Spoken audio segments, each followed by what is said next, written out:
आज म तपाईलाई रिच ड्याड पुअर ड्याड पुस्तकको एउटा सानो तर जीवन बदल्ने सन्देश सुनाउन चाहन्छु। यो पुस्तकले स्पष्ट रूपमा सिकाउँछ कि मानिसको आर्थिक भविष्य पैसा होइन, सोचबाट सुरु हुन्छ, जहाँ लेखकले दुई फरक सोच भएका बुबाको उदाहरण मार्फत देखाउँछन्। एकले राम्रो शिक्षा, सुरक्षित जागिर, नियमित तलब, बचत र स्थिर जीवनलाई नै सफलता ठान्छन् भने अर्काले वित्तीय शिक्षा, लगानी गर्ने क्षमता, जोखिमलाई अवसरको रूपमा हेर्ने सोच, व्यावसायिक मानसिकता र सम्पत्ति निर्माणलाई वास्तविक सफलता मान्छन्।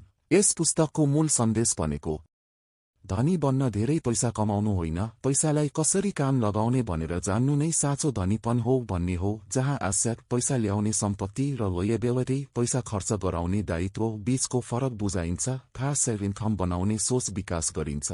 केवल एक्टिभ इन्कममा निर्भर नहुन प्रेरणा दिइन्छ। डर, असफलता र सामाजिक दबावलाई पार गर्दै दीर्घकालीन आर्थिक स्वतन्त्रताको बाटो रोज्न मानसिकता परिवर्तन गरिन्छ, जसले मानिसलाई साधारण जागिरे सोचबाट बाहिर निकालेर आत्मनिर्भर, उद्यमी र लगानीकर्ताको सोच भएको व्यक्तितर्फ अघि बढ्न प्रेरित गर्छ।